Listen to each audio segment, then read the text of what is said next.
नमस्कार, स्वागत है आप सबका आपके अपने मसाला किचन में। गुलाब जामुन खाना किसको पसंद नहीं आता। हर किसी को लगता है गुलाब जामुन तो बनाना चाहिए, खाना चाहिए, लेकिन उसे बनाने वक्त कुछ जरा सी अगर मिस्टेक हो जाती है तो हमारा गुलाब जामुन या तो फट जाता है या टाइट हो जाता है। तो ऐसी कोई प्रॉब्लम ना हो, इस त्यौहार पे आप बहुत ही इजीली तरीके से बनाएं। बस एक बार वीडियो को फॉलो करें, उसकी ट्रिक्स को समझें और आपके गुलाब जामुन भी बनेंगे इतने ही बढ़िया कि बहुत ही मज़ा आ जाए। उसे खाने में खाने वाला आपकी तारीफ़ करेगा। ये देखिए, इसे बड़े बड़े से गुलाब जामुन लिए मैंने और इसे मैंने बनाया बिल्कुल हलवाई स्टाइल, ट्रेडिशनल तरीके से जो हलवाई लोग बनाते हैं।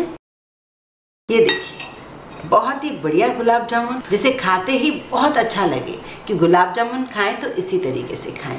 तो हलवाई लोग क्या करते हैं, बहुत ज़्यादा मैंने इंग्रेडिएंट्स भी यूज़ नहीं किए, बहुत ही सिंपल तरीके से बनाया है। इसे आप ब्लैक गुलाब जामुन भी बना सकते हैं और इस कलर का भी बना सकते हैं। तो आज हम रेसिपी शुरू करते हैं।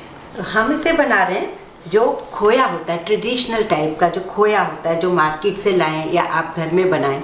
तो मैंने लिया है 100 ग्राम खोया। ये सॉफ्ट है, ताज़ा है। और इसके साथ लिया है मैंने 100 ग्राम, क्योंकि खोया है, 50 ग्राम मैदा। बिल्कुल परफेक्ट रेशो है, आप इसे बिल्कुल भी चेंज ना करें। इसमें मैंने लिया है 1/4 teaspoon baking powder, baking soda नहीं, बेकिंग पाउडर। बस इन 3 इंग्रेडिएंट से बहुत ही मज़ेदार से गुलाब जामुन बन जाएंगे। सबसे पहले परात में खोए को डालना है और इसे हमें इस तरीके से हथेली से इसे मलना है। कभी कभी हम खोया लाते हैं, उसमें ज़्यादा दाना नहीं होता है, तो उसे हमें बहुत कम मलना होता है। आप 3 मिनट 4 मिनट पे बिल्कुल मत जाइए। आप अपने खोए को देखिए कि आपके खोए में दाना कब तक उसका हट रहा है, क्योंकि दाना होगा तो गुलाब जामुन फटेगा, बहुत अच्छा नहीं बनेगा, बहुत सॉफ्ट नहीं बनेगा। इस 100 ग्राम खोए से आपके ½ kg गुलाब जामुन बनके तैयार हो जाएंगे। अब इसमें धीरे धीरे छना हुआ मैदा डालते जाइए और इसे इसी तरीके से हथेली से मलते जाइए।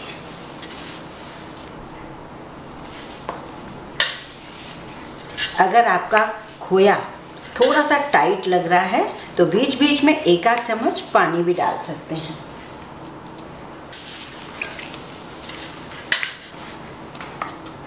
ये पूरा मैंने मैदा डाल दिया है।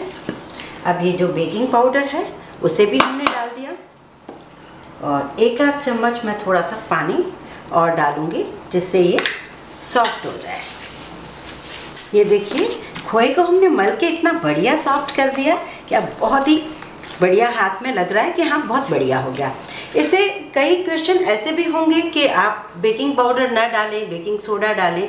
डल तो सकती है, इससे हाफ क्वांटिटी में, जैसे 1/4 था बेकिंग पाउडर, आप 1/8 बेकिंग सोडा डाल सकते हैं। पर कई बार आपने ऐसे देखे होंगे गुलाब जामुन की उनकी ऊपर से स्किन हटती जाती है, वो वही प्रॉब्लम आएगी आपको बेकिंग सोडा से। तो आप बेकिंग पाउडर डालें, बेकिंग सोडा नहीं। बहुत ही ईजी है, इसलिए मैंने बहुत सारी चीज़ें इसमें डाली नहीं है। ये देखिए, ये डो बहुत बढ़िया हो गया। इसे हम ढक के थोड़ी देर के लिए रखते हैं, तब तक हम पहले सिरप बनाते हैं जो इसके लिए चाहिए। अब इसका सिरप बनाने के लिए वैसे तो नॉर्मली क्या होता है कि 100 ग्राम हमने खोया लिया तो ज़्यादा से ज़्यादा इसमें चीनी लगेगी 200 ग्राम। पर होता क्या है कि नॉर्मली जब हम घर में बनाते हैं तो हमें यही लगता है कि गुलाब जामुन जो है ना डूबे रहें। जितना डूबे रहेंगे उतना ही ज़्यादा वो जूसी बनेंगे और ये सिरप जो है बिल्कुल वेस्ट नहीं जाएगा। अभी बहुत सारे त्यौहार हैं तो हम बहुत सारी रेसिपी बहुत डालने वाले हैं, तो यही सिरप आपके काम आएगा। ये देखिए, मैं 2 कप ले रही हूँ चीनी, 2 कप ले रही हूँ पानी।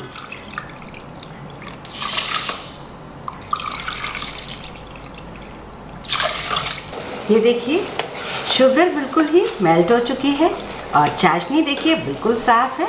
अब हमारे पास चॉइस है। ये देखिए, मैंने इलायची के कुछ दाने हैं वो डाल दिए हैं इसमें फ्लेवर के लिए। और अगर आपके पास केसर है, आप इस तरीके का फ्लेवर चाहते हैं, तो केसर को थोड़ा सा मैंने इसमें सिरप से निकाला और इसमें डाल दिया। ये भी कर सकते हैं, इससे भी बड़ा अच्छा फ्लेवर आता है।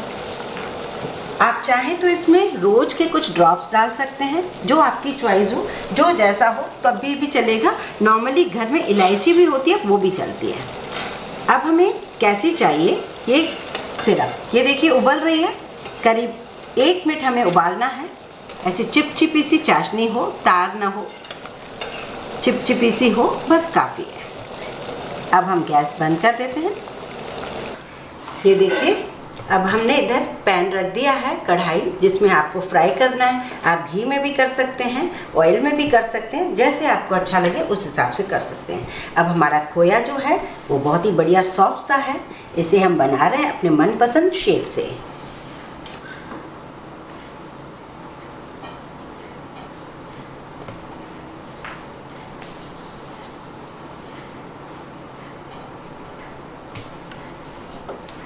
ये देखिए 100 ग्राम से मैंने 10 गुलाब जामुन तैयार करे हैं और जो फ्लेम रखी है वो बिल्कुल मीडियम। अब इसमें डालें आप धीरे धीरे करके।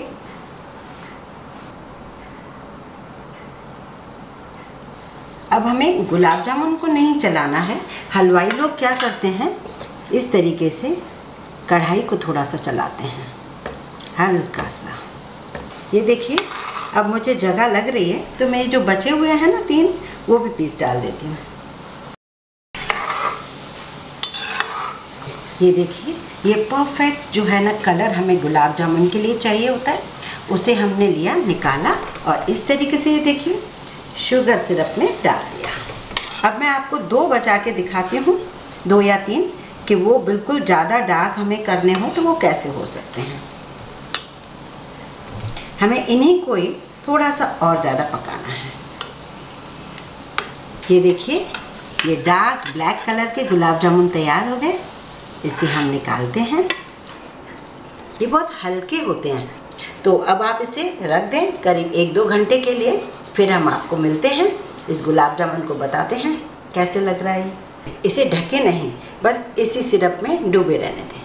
सबसे पहले आप ये देखिए गुलाब जामुन की साइज़ जस्ट डबल हो गई है, ये देखिए, और सिरप के अंदर वो डूब चुके हैं, बहुत भारी हो गए हैं। मेरे को लगता है ½ kg से तो ये ज़्यादा ही हैं। तो बस बहुत ही बढ़िया से गुलाब जामुन है। और आप इसका कलर भी देख लीजिए, ये देखिए ये कलर जो है ना, ये हल्का सा जो नॉर्मल कलर होता है, और ये जो डार्क कलर होता है ना, वही गुलाब जामुन। तो देखा ना आपने, कोई मैंने कुछ चेंज नहीं किया। इसी से ही आपका ब्लैक भी बन गया और इसी से ही आपका नॉर्मल कलर भी बन गया और बहुत ही बढ़िया गुलाब जामुन अब तैयार है। अब मैं डिश आउट करती हूँ। ये देखिए हमने इसे डिश आउट किया है। अब चाहे तो आप इसके ऊपर हल्की सी पिस्ते की कतरन रखिए। यदि आपको मेरा वीडियो पसंद है तो लाइक करें, ज़्यादा से ज़्यादा शेयर करें। इस चैनल को सब्सक्राइब करना बिल्कुल भी ना भूलें।